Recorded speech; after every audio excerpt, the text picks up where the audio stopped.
손으로 만든 국산 군함에 대한 열망이 현실화된 거는 1980년대 초입니다. 드디어 한국형 호위함 울산함이 취역하면서 국산 호위함 시대가 열렸는데요. 우리 제동님 직접 타보셨죠?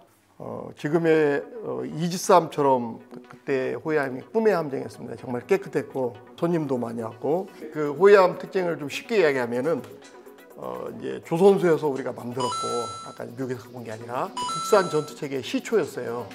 그리고 포도 함포 명중률이 아주 좋아가지고 그 간첩, 그 대간첩 작전에도 아주 좋았고, 특히 그때 이제 통신안 하더라도 저희 동기들이 저같이 호위함 타는 배가 있고, 아까 같이 이제 미국에서 들어온 구축함, 뭐 이렇게 뭐 경기함, 뭐 그런 배 타는 배들은 조금 이제 같이 많이 이렇게 교환해도 굉장히 리빙 컨디션이 뭐 굉장히 많이 차이가 났어요. 그리고 이제 사격 대회를 같이 해요, 같이 섞어서.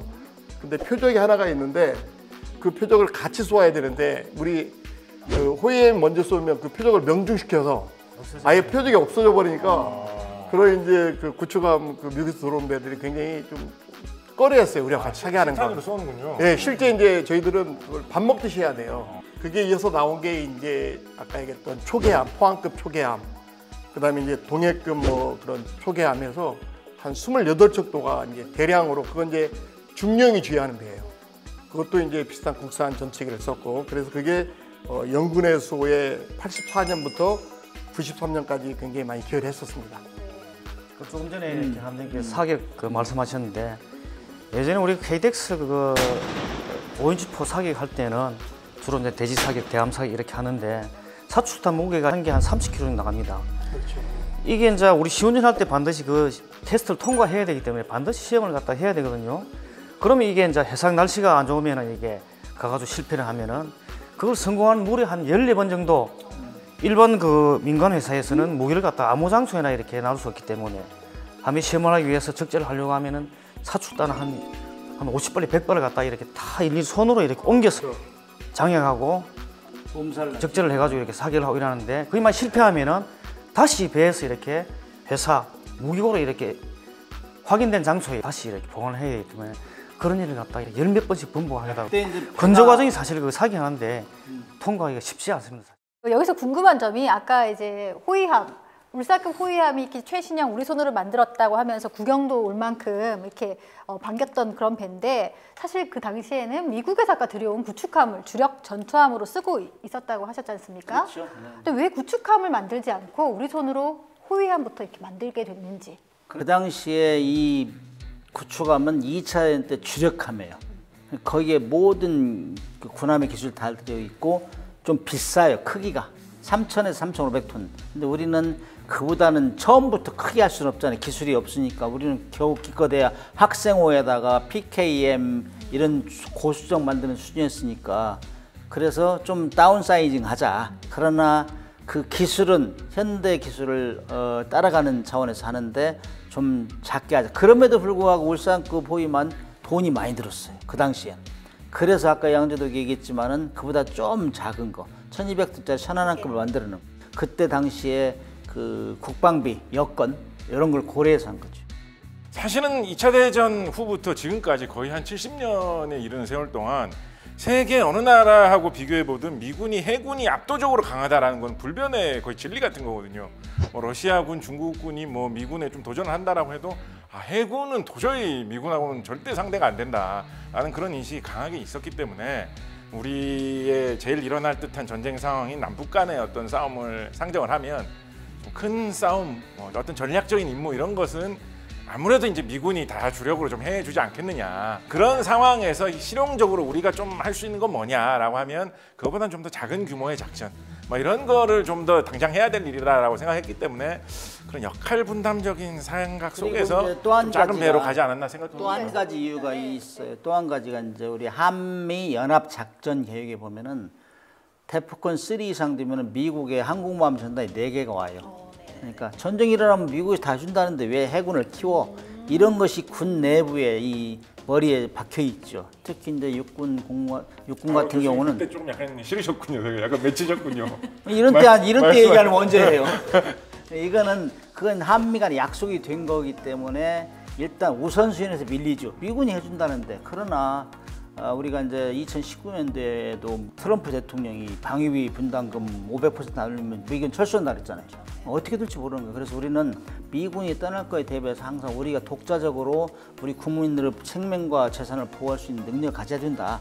이 정도로 생각을 하는데 우리는 기술고 있고 돈도 있어요 이제. 그런 차원에서 생각해야죠. 그렇죠. 우리나라 사실 국방 예산 자체가 많이 부족했고 또 좋은 배를 갖다 건조하려고 해도 인프라 자체가 워낙 이렇게 환경이 안 좋았기 때문에 하고 싶어도 할 수 없는 거죠. 그렇다고 하면 과연 지금 현 시점에서 우리나라 국민들이 정말로 우리나라 국방력이 얼마나 강한가? 우리나라 이제 대항 해군 이 전력 가지고 전쟁을 하면은 얼마나 이제 승률이 있을까? 이런 굉장히 의구심을 많이 가질 거란 말이죠. 방사능 종사는 제가 개인적으로 생각하기에는 예전에 비해서는 단시일 내에 급격하게 사실 대항 해군 이제 전투력이 진짜 막강해지고 세워진 건 사실입니다 이게.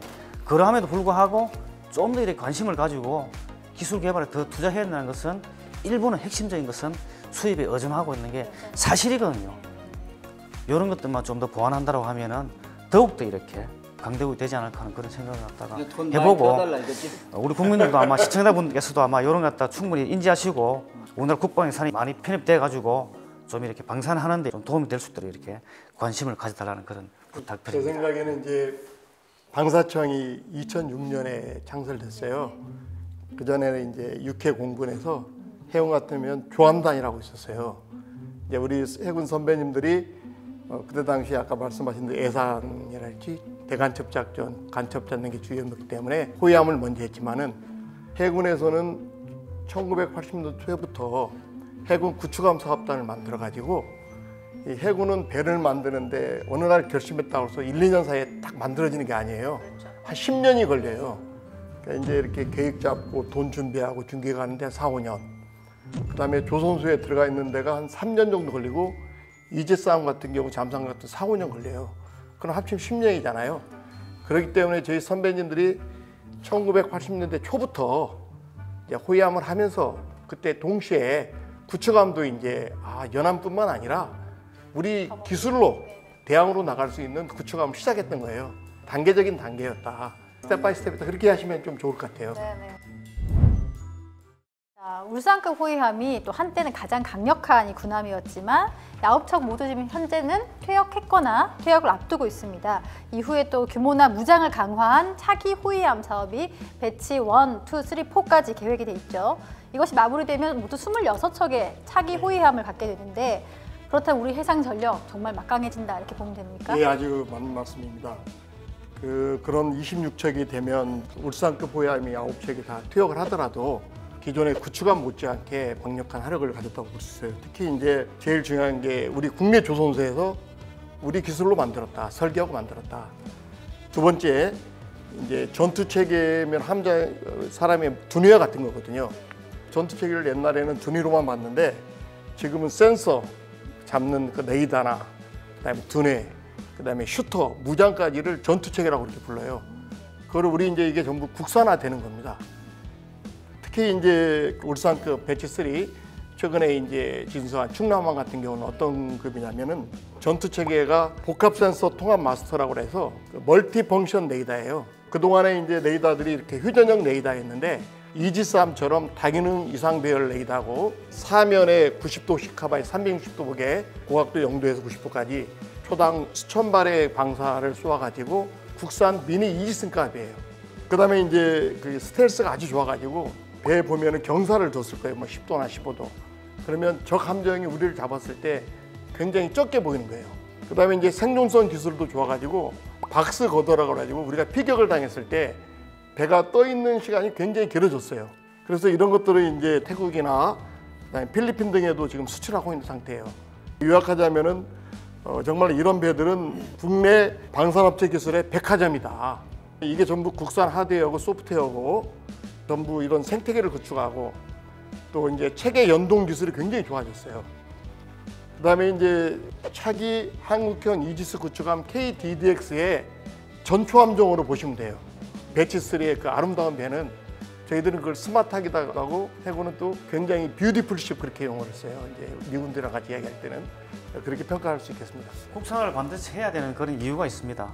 조금 전에 이렇게 이지스함 이야기를 했지만은 록히드 마틴사로부터 이렇게 장비를 도입해가지고 건조할 당시에는 자기 나라 제품 쓰니까 일정하게 좀 저렴하게 이렇게 비용을 갖다 제공하지만은 나중에 차후에 우리가 메인테넌스라든지 이렇게 부품이 고장 나가지고 다시 사려고 할 때는 건조할 당시보다 몇 배의 가격을 달라고 요청하기 때문에 그 고장난 부품 때문에 이렇게 운항을 못한다는 것은 차질이 생기는 거죠. 예. 그래서 이제 그렇다고 쳐도 이제 계약할 때 저희들이 완전히 미국에만 의존하는 게 아니라 이제 승조원들이 그동안 이제 굉장히 이지스함도 들어온 지가 15년, 뭐 16년 다 돼가잖아요.